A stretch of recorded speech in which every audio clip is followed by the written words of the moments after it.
My name is Elena, and if you had asked me 10 years ago what I wanted from life, I would have said something simple: a little bakery of my own, a place filled with warm bread, soft music, and people who smiled when they tasted my work. But life doesn't always unfold the way we dream it. It certainly didn't for me. The moment I met Aaron, everything changed. He was charming, ambitious, and so full of confidence that I felt small beside him, but in a good way, or so I thought. He said he wanted a partner, someone who would build a life with him. Someone who would stand by him. Someone who believed in his dreams.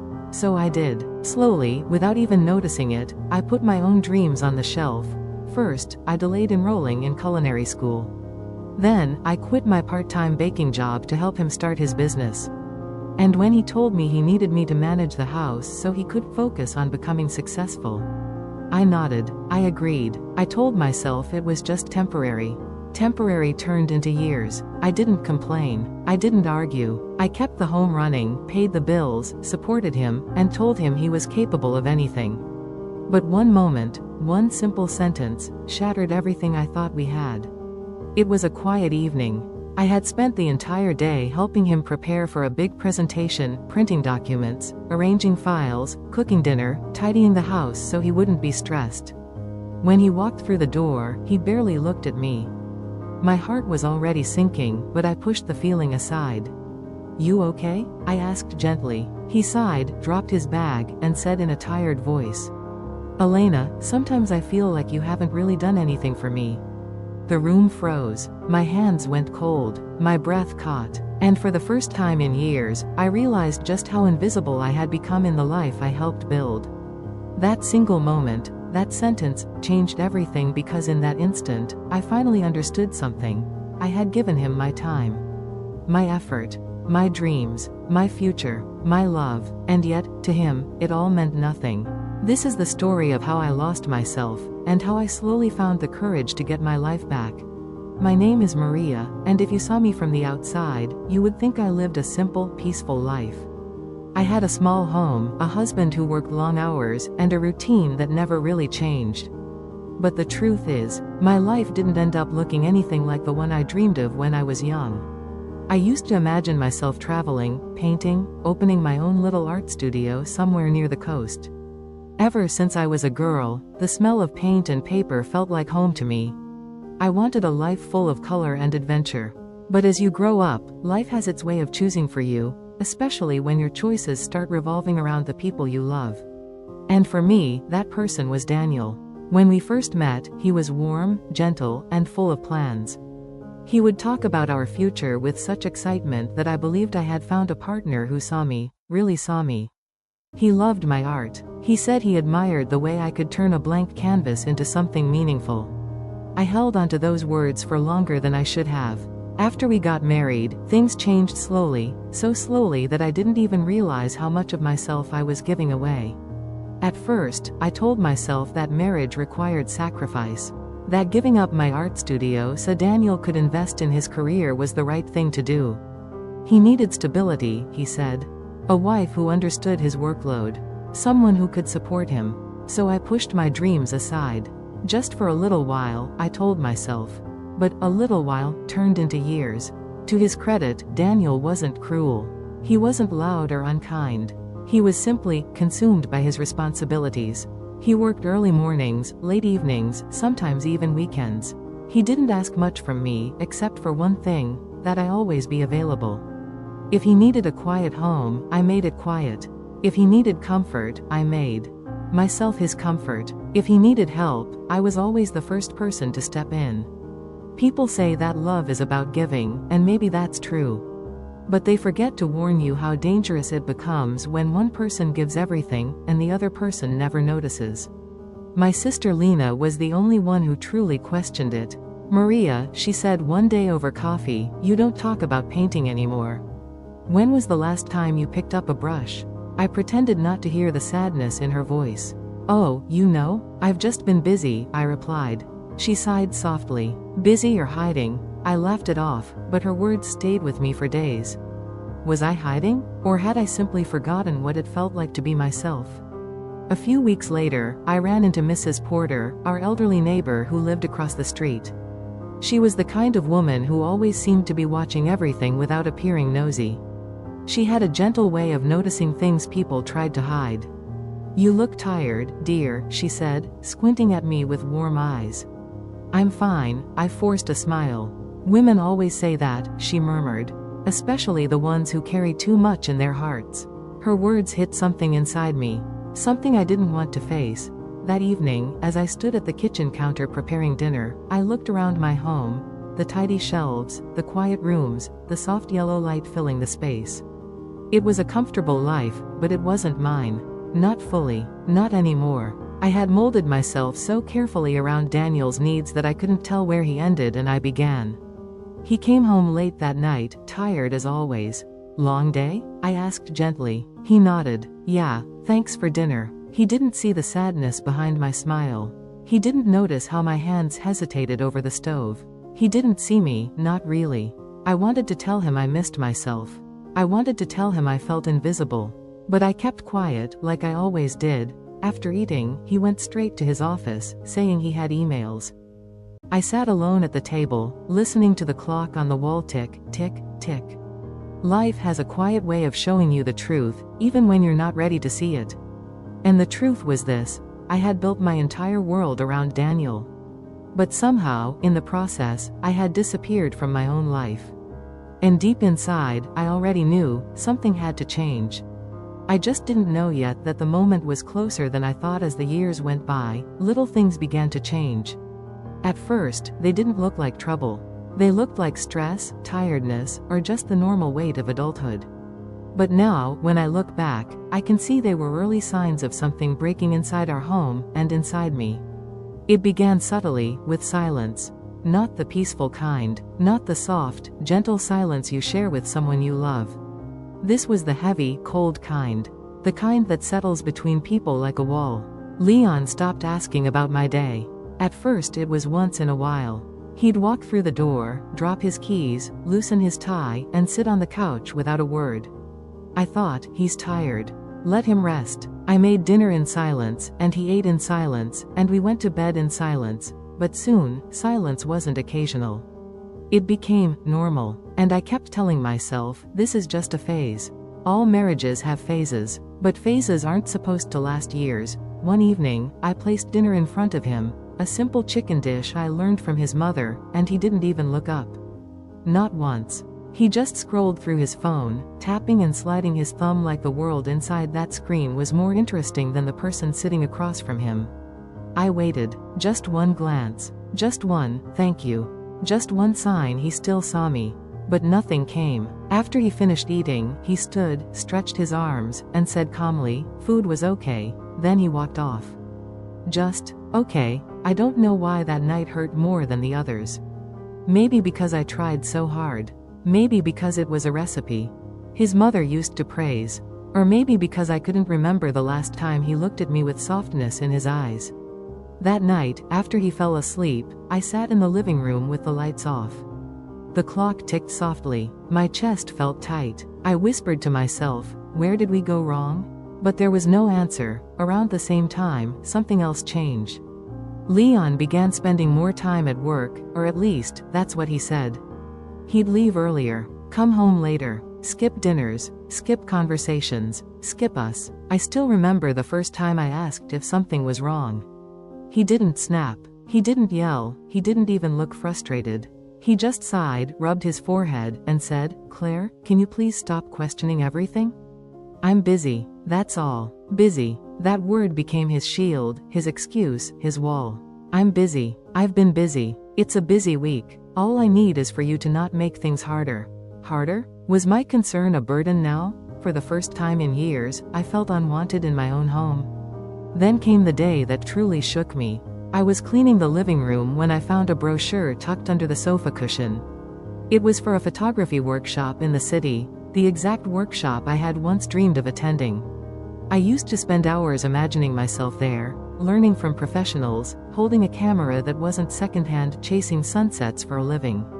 But that was before I gave everything up so Leon could build his career. My hands trembled as I picked it up. On the top right corner was a note in handwriting I didn't recognize. Saturday, 11 a.m., don't forget. The handwriting wasn't mine, and it wasn't Leon's either. My heart began to pound. But I didn't jump to the worst conclusion.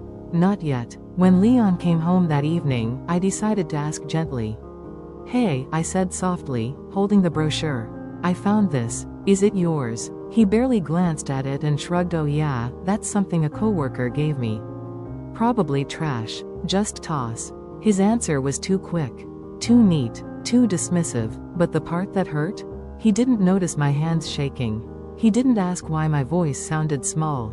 He didn't care. Just toss it. Like it meant nothing. Like my dreams meant nothing. I slipped the brochure into the drawer, unable to throw it away. It felt like the last piece of the girl I used to be. Another shift came on a quiet Sunday morning. I woke up early, hoping we could spend a little time together. I made pancakes, his favorite, and brewed fresh coffee. For the first time in weeks, I allowed myself to feel hopeful. When he came downstairs, still half asleep, I smiled and said, "I thought maybe we could have breakfast together today." He nodded vaguely and sat down. But instead of eating with me, he turned on the TV. News channel. Politics. Loud voices arguing. The pancakes sat untouched. "Leon," I said gently, "can we turn it off for just a little while?" I wanted to talk. He didn't look at me. "Claire, can I just have one quiet morning before you start with all the feelings?" All the feelings. My throat tightened. I looked at the food I prepared with care. The table I set. The small hope I had built in the early morning. Something inside me cracked. "I just wanted us to spend time together," I whispered. He sighed loudly. The kind of sigh that says you're exhausting. Why do you always need something? Can't we just be normal? Normal. Is this what he thought normal looked like? He stood, took his coffee, and walked away. The pancakes grew cold in front of me. Around this time, people around us began to notice changes, but not the ones I wished. Leon's coworkers praised him. His boss admired his dedication. His friends said he was building a future. But no one asked if I was okay. No one asked if I had a future too. I became invisible, a quiet presence in the home, doing everything, receiving nothing. His mother once told me, "You're lucky he's busy. It means he's working hard." Appreciating a man like that is a woman's job. I nodded politely. But inside, I wondered, who appreciates me? The real turning point in the conflict began one evening when we had guests, 2 of his colleagues and their wives. We cleaned the house, prepared dinner, set the table nicely. I was nervous but excited to host. I dressed in a simple blue dress, tied my hair neatly, and prepared myself to be a good hostess. The evening started normal, smiles, small talk, laughs. Until one of the wives asked a simple question. "So, Claire, what do you do? Any hobbies? Work? Projects?" I opened my mouth. I knew exactly what I wanted to say. I used to be a photographer. I loved it. I still want to go back someday. But before I could say a word, Leon cut in with a laugh. "She doesn't really do anything. She likes staying home." The room went silent for a moment. Everyone looked at me. I froze. The words hit me like cold water. "She doesn't really do anything." I forced a small smile and looked down at my plate. My cheeks felt hot. My heart felt heavy. I didn't hear the rest of the conversation. Everything blurred. His colleagues' wives exchanged sympathetic glances. One even touched my arm lightly, as if she could feel the embarrassment radiating off me. That night, after they left and the house was quiet again, Leon didn't notice I was trembling while cleaning the dishes. He didn't ask if I was hurt. He didn't apologize. He simply said, "You were too quiet tonight." It made things awkward. My pain had become his inconvenience. For the first time in years, I went to bed without saying goodnight. This is where the rising conflict deepens. Your place in the relationship slipping little by little. Your voice becoming smaller. I remember the exact night everything shifted. It wasn't loud. It wasn't dramatic. It was just quiet. The kind of quiet that sneaks into your bones and stays there. Daniel had been coming home later than usual. He always had a reason: meetings, deadlines, a last-minute client. I didn't question him. I trusted him more than I trusted myself. That evening, I made his favorite dinner. Roasted chicken, garlic mashed potatoes, the works. It had been a long week for both of us, and I hoped we could finally sit together, eat, talk, just be us again. When the door finally opened, I looked up with a soft smile. "Hey, you're late," I said gently. He didn't smile back. He didn't put down his bag. He didn't even look tired, he looked distant. "I told you I had a meeting," he muttered. I nodded. "I know, dinner's warm. I waited for you." He sighed, long and heavy. That sigh said more than any words that followed. "Sam, why do you make everything such a big deal? It's just dinner, just dinner." I swallowed the sting. But what hurt wasn't the comment, it was that he said Sam, not Samantha. He only used Sam when he was annoyed or when he wasn't really thinking about me at all.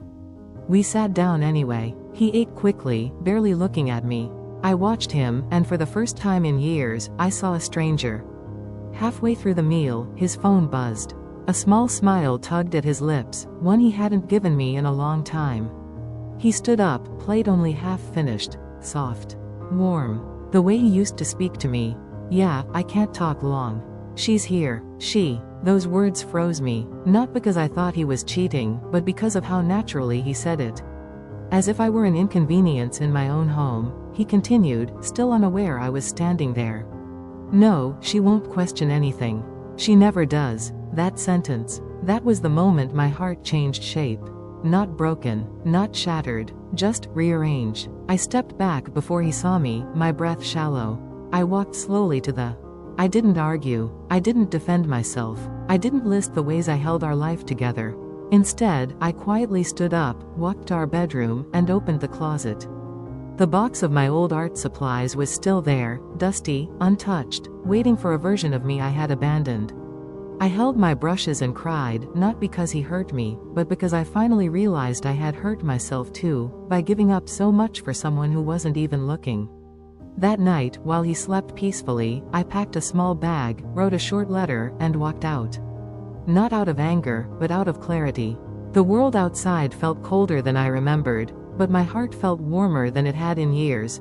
I moved in with my sister, found part-time work at a small community center, and slowly returned to teaching art to kids. It wasn't glamorous. It wasn't big, but it felt like breathing again. Daniel called me once. He didn't apologize. He didn't say he missed me. He only said, "You really left?" I said, "I gave you my life. You forgot it all. Now I'm remembering mine." And I hung up. A few months passed, and I found a small rental kitchen space where I baked 3 days a week. It wasn't a bakery yet. It wasn't a grand dream.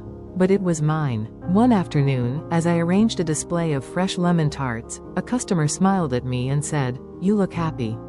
Truly happy. And for the first time, I didn't have to pretend.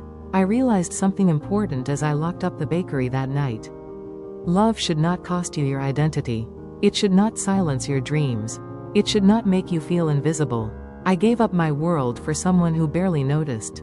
But losing him wasn't the tragedy. Losing myself was. And finding myself again, that was the miracle. When I looked in the mirror that night, I smiled softly and whispered, "I see you now," because that was the lesson life gave me.